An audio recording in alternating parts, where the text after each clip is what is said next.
Morning, welcome to Vanessa 10 on the network service of the NTA, reaching you live from Abuja. I'm Musbal and Wahab. And I'm Rhoda Anonim. Thank you for joining us. Now the headlines. The President was reiterated his commitment to ensuring that the processes are free and fair.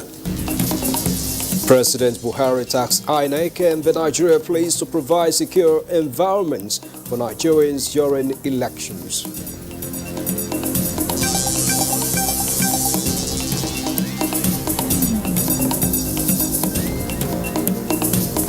Nigerian Army signs MOU with Nigerian Film Corporation for the production of documentaries and films on the lives of foreign heroes.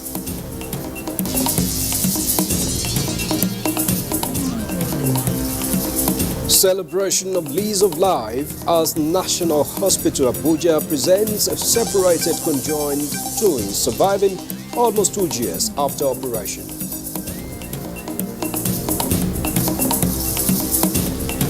And in sports, Asisa Toshola wins African Best Women Player for a record 4th time. On behalf of Asisa Toshola, I want to say thank you to CAF, thank you to FIFA, and thank you to all football enthusiasts. Thank you very much.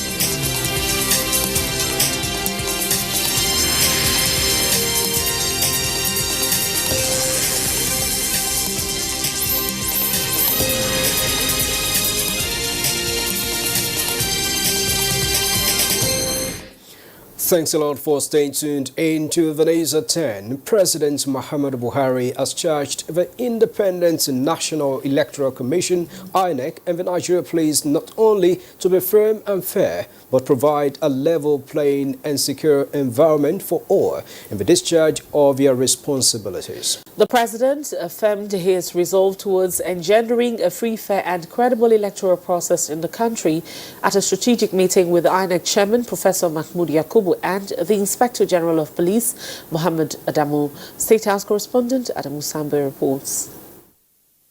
President Muhammadu Buhari has never hidden his desire and commitment to bequeath to Nigerians an electoral process that is free, fair and credible. This meeting with officials of the nation's electoral umpire and the #1 law enforcement officer could best be described as walking the talk.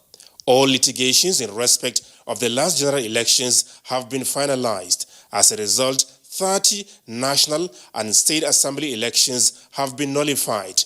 2 of the elections have already been conducted, while January 25th has been fixed for the remaining 28 across 11 states of the Federation, and INEC says it is ready. President Muhammadu Buhari wants to see both the outstanding and other subsequent elections as great examples in terms of credibility. We met with His Excellency Mr. President, who has reiterated his commitment to ensuring that the processes are free and fair and the environment secure for that to happen. We will, using the court order, rerun elections and also some by-elections as a result purely of the act of God, the death of some members of the National and State Assemblies, as well as the forthcoming Edo and Ondo governorship elections, really set the pace for the kind of election that Nigerians desire. And this is our commitment and assurance that we have given the President. The Inspector General of Police, Mohammed Adamu, assured the President that the Nigeria Police will not shirk its responsibilities in the provision of a secured political environment. There must be secured environment. And in securing the environment, the security strategy have to be reviewed and have to be enhanced so as to have an election that violence will not be tolerated, value snatching will not be tolerated. Those that usually participate in such actions, like the politicians, the security agencies, and INEC officials, this time around, they will not be allowed to do that. We shall make examples of anybody that wants to use violence to achieve his aim during the electoral process. And this is the beginning of the process to make sure that this country from now onward gets election that will be exemplary to the rest of the world. The strategic engagement held behind closed doors also had in attendance the Chief of Staff to the President, Abba Kyari, and the Director General, Department of State Services, Yusuf Magaji Bichi. From the State House, Adamu Sambu, NTA News. Meanwhile, President Muhammadu Buhari this Tuesday granted audience to the former governor of Lagos State and chieftain of the All Progressives Congress, Bola Ahmed Tinubu, in furtherance of his strategic engagement with critical stakeholders towards taking Nigeria to the next level. State House correspondent Adam Musambu has more details. The engagement between President Muhammadu Buhari and Asiwaju Bola Ahmed Tinubu on the state of the nation was the first in the year 2020.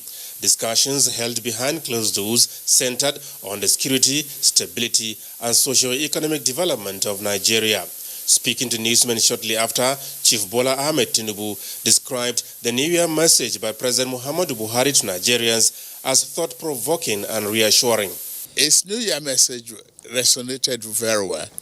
We have to relax, show concern for the people of the country, and see to the effort of the president that we manifest in the new, united and prosperous country. The APC chieftain was full of praises for the Nigerian leader over his decision to abide by the nation's constitutional term limits. It's very good to hear it directly from him. And to me, I say congratulations to a man of character and integrity. I was in the trench and in opposition to a third-term agenda of a former leader of this country with Muhammadu Buhari, Mr. President. I know he will never. He has the courage and the character to refuse such a temptation, even if offered to him. I believe in him, and I believe Nigeria should, believe in him. Asked to comment on the zoning formula by the governing APC for presidency in the next general elections, Asiwaju Bola Ahmed Tinubu insists that time is not ripe for politicking. From the State House, Adamu Sambo, NTA News. And away from the State House, Borno State Governor Professor Babagana Umar Zulum has expressed dismay over the worrisome attitude of security personnel at Jimtolo checkpoints, Konduga local government area of Borno State. The governor made this known on his way to Jakana town, which was attacked by Boko Haram terrorists. The alleged extortion by military personnel at Jimtolo checkpoint was as a result of insurgency attack on Jakana town in Konduga local government, which necessitated the need by the military to identify passengers plying the road by producing their national ID card, a situation that forced passengers and commuters to spend hours on queue. Worried by the development, Governor Babagana Umara, who was on his way to Jakana town to sympathize with victims of the insurgency attack, said, "Government is doing everything possible to ameliorate hardship faced by the people. As such, any attempt that will cause discomfort to the citizen will not be tolerated." Those people in the checking point are receiving 500 naira per person, 1,000 per person. No any reasonable government can accept this one. And with the insurgency, there was an attack in Jekana. Boko Haram came with 5 gun trucks. I was coming from Mauli, and I was told even by Major General B on the road fighting Boko Haram on this road to stop and not go beyond Benishek. There was a fight for 2 hours. 3 Boko Haram were killed. Their corpses are still with us. Nobody is disputing this. He said possibility of getting the national ID card has not been created, noting that this has brought more problem to the people of the state. However, the theater commander Operation Lafia Dole, Major General Olusegun Gabriel Adeniyi, said the congestion of vehicles was as a result of Boko Haram attack, which lasted for more than 2 hours, thereby making them conduct thorough checking at the checkpoints, adding that it was not a deliberate attempt, but an effort to safeguard the people. In Maiduguri, Mahmoud Goni, NTA News. Meanwhile, the Nigerian Army headquarters is to investigate the alleged extortion of commuters by its personnel at a military checkpoint along Maiduguri-Damaturu Road. This was in reaction to the allegation made by the Borno State Governor, Professor Babagana Zulum, when he encountered an alleged incident on the route. In a statement by the Nigerian Army Operations Media Coordinator, Colonel Aminu Ilyasu says the Army is committed to conducting its constitutional role professionally and enjoins Nigerians to call the toll-free code 193 for any act of misconduct by its personnel. Away from northeast to south, where leaders of Niger Delta ex-agitators order phase 3 of the amnesty program have applauded steps so far taken by federal governments in deepening peace in the Niger Delta region. At a meeting with the coordinator, Presidential Amnesty Program, Professor Charles Dokubo in Uyo, Akwa Ibom State, the ex-agitators acknowledge that the program has empowered them for a brighter future. Clement Bariku has details. Poverty, lack of engagement of the youth in meaningful ventures, and a feeling of neglect were among issues that gave birth to various agitations in the Niger Delta region before the launch of the amnesty program in 2009. 10 years already gone by, and youth of the region, particularly ex-agitators, are now meaningfully engaged in different vocational trainings and schemes under the Presidential Amnesty Program. Me, I'm training people in agric, so it's a plus to me.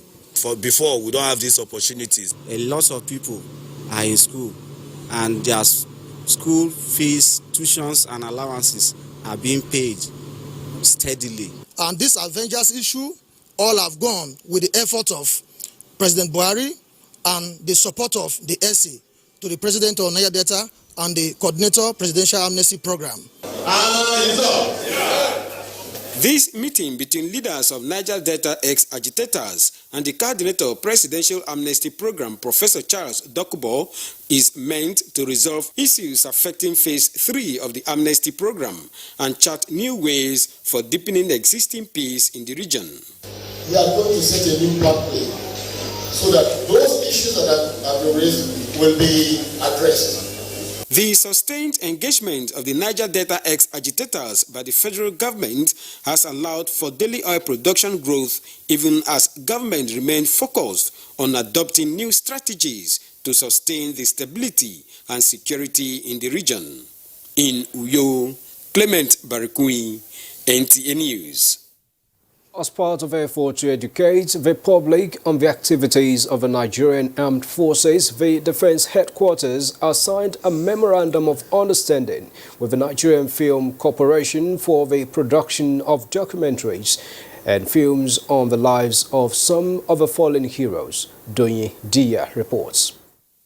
Copy of this MOU, bringing our both agencies into a very excellent collaboration that will be for the interest of the industry and Nigeria at large.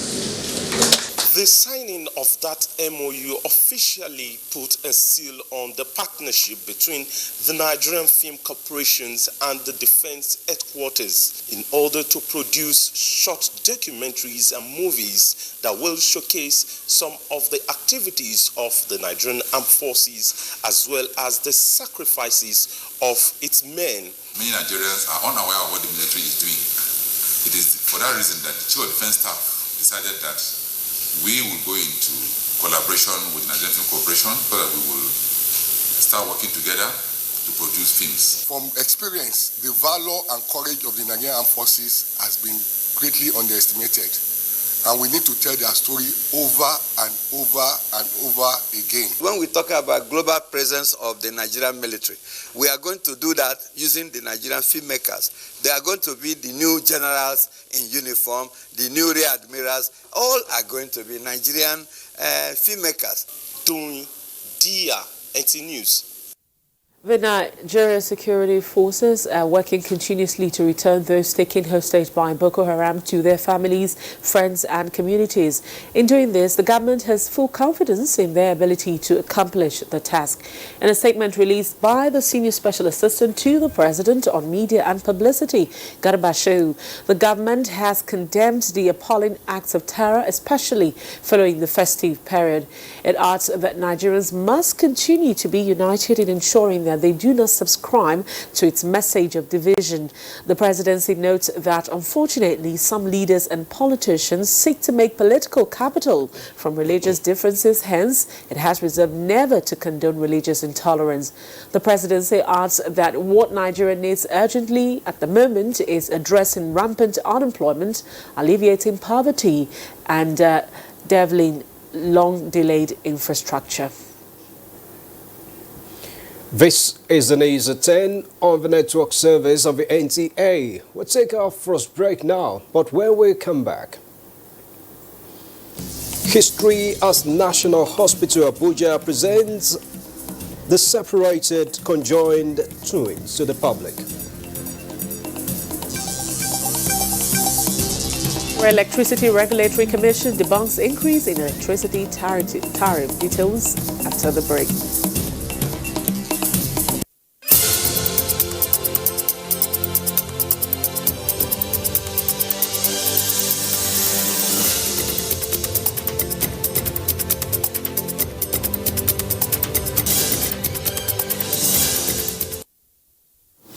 Thanks a lot for staying around. The acting chairman of the Economic and Financial Crimes Commission, EFCC, Ibrahim Magu, has warned illegal oil bunkers in the Niger Delta region to desist from acts of oil theft and economic sabotage. A statement from the office of the chairman indicates he gave a warning in Port Harcourt, River State, and according to him, illegal oil bunkering is a terrible leakage of the economy, and the EFCC would not relent in fighting it.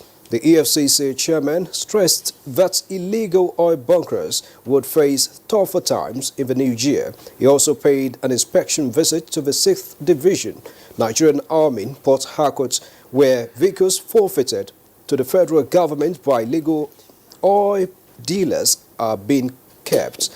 Magu explained that all the forfeited vehicles belonging to the federal government and the processes for their auction are still ongoing. Magu commended the media for its advocacy role, stressing that it remains an ally in the fight against corruption. The Nigeria Electricity Regulatory Commission says it has not increased electricity tariff from January this year, as being insinuated in some sections of the media. Board Chairman of the Commission, James Momo, emphasized that the Commission only carried out a minor review of the multi-year tariff order in line with the Electric Power Sector Reform Act of 2005. Joshua Jito reports. News of electricity tariff increase spread across the country days back, with many Nigerians questioning the rationale for increase. Key players in the power sector, in reaction, are of the opinion that Nigerians deserve an improvement in power supply before any planned increase. Increase in tariff itself is not a silver bullet or the final solution. There are a lot of issues that needed to be addressed that have not been addressed. That tariff increase, I repeat, must be tied to efficient performance. It must be tied to the right data being used to arrive at the right tariff. Because if we don't use the right data, then consumers may be paying more or even paying less. However, Chairman Board of the Nigeria Electricity Regulatory Commission, James Momo, maintains that electricity tariffs remains the same, nonetheless with a projection for a review by April 2020. If at the end of our meeting back and forth, we said no increase, no increase. There is going to be increase, it will be based on our engagement at the public forum. The provisions of the Electric Power Sector Reform Act of 2005 empowers the Nigeria Electricity Regulatory Commission to review electricity tariff twice a year to ensure efficient power delivery at the different stages of electricity distribution value chain.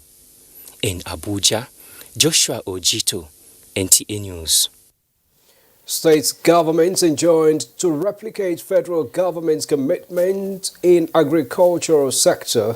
That's on the business news as we join Kunle Adeyeye.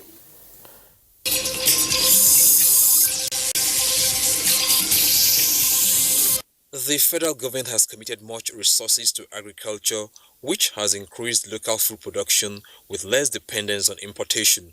An agriculturist, Professor Olu Makinde, said other two tiers of governments should replicate the giant stride recorded by the federal government in this sector to continue the task of job creation for the populace. He equally advised them to adopt the idea of peer review mechanism if they intend to achieve breaking success in agriculture. Everybody has to look at Abuja for everything he wants to get. Very, very funny, but I look at some of the states are now waking up. When you go to California, California doesn't make its money from oil. California makes 1/4 of the money for the United States of America from agriculture. And the equities market on Tuesday closed on a positive note as Nigeria's stock exchange or share index appreciated by plus 0.90% to close at 27,586.93 points as against plus 1.38% appreciation recorded previously.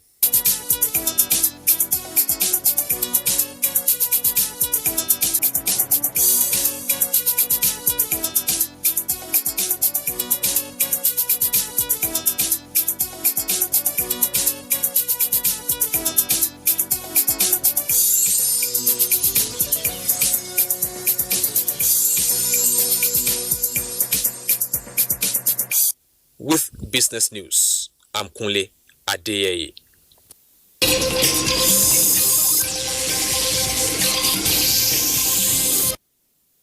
The federal government has called for synergy in the way treaties and agreements are signed by agencies of government in order to establish a coordinated approach to government's inter-nation commitments. Minister of Justice and Attorney General of the Federation, Abubakar Malami, made this call in Abuja while inaugurating the National Directory of Treaties. Femi Okeowo reports. There is a claim making the rounds in Nigeria that ministries, departments, agencies, and even NGOs fly out of the country to attend conferences and end up signing agreements or treaties without involving the federal government or the National Assembly since its existence. Now that is to become a thing of the past now with the inauguration of the National Depository of Treaties. Section 4 of the Treaties Making Procedure Act